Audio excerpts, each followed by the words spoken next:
Action!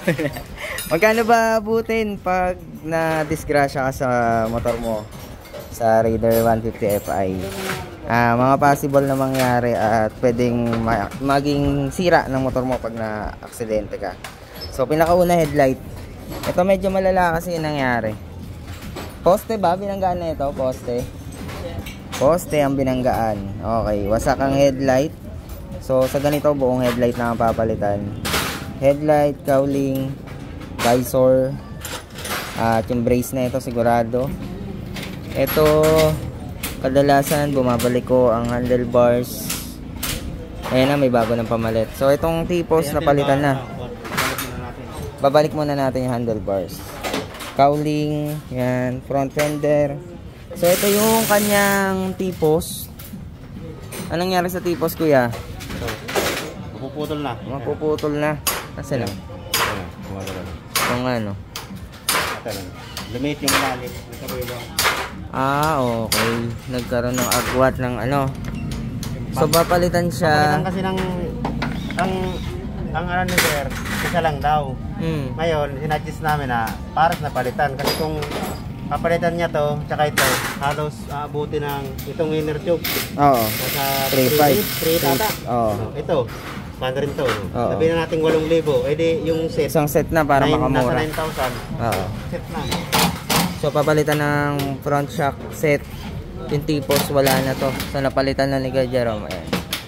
Tipos. Tapos ito yung set ng front shock. Bakit pinapalitan? Okay pa yun. So pakita natin kung magkano ang aabutin at mga pinalitan. Ito na, naka-ready na yung cowling. So, yan, total na lang tayo. Isang short video lang to para may idea kayo. At mas ingatan nyo yung motor nyo sa mga posibleng aksidente. Makita nyo yung magiging gastos. Ayan yan, naputol din. Butterfly niya. Asan na yung ano? Ay, oo nga. Grabe naman yan. Putol nga, guys. Butterfly, tipos, front shock, front fender, headlight, cowling, visor. Wala tama yung At yun nga, yung iba kasi ang nadadali hanggang dito sa ano, ito swerte harapan lang. Hindi nadali tong side fairings. Ito nasa 1.8 yan per side.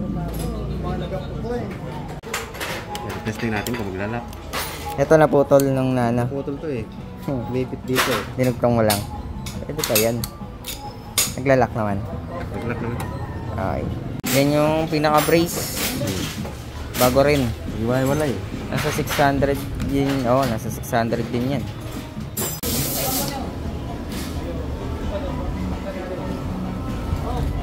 Ayan. Naikabit na yung isa. Yung isa naman bubuksan. Pang FI. Pero yung 17 model. 2017. Mas mura siya. Kaya yan na lang. Kung saan makakatipid, doon tayo.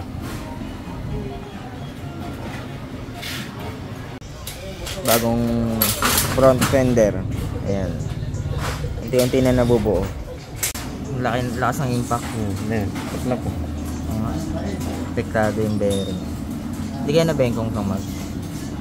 Malalaman natin yan.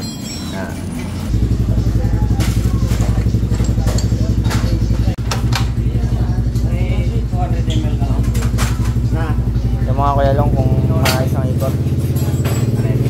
Bengkong o hindi. Ayos lang. Sakto lang. Meron pero pwede pa. Pag nagka-dagdag budget na lang tsaka niya palitan. May konti, Bago. Bago yan, bago. Bigay ko na lang eh. Eto, bigay mo. Ani? Ano ba naman pa?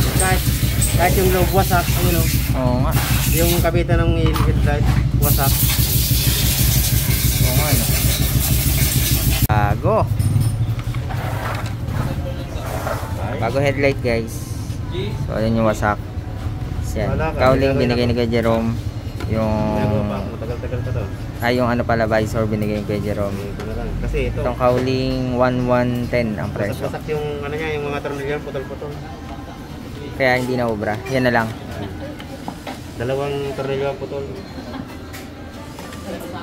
Ayun yung headlight niya na nawasak.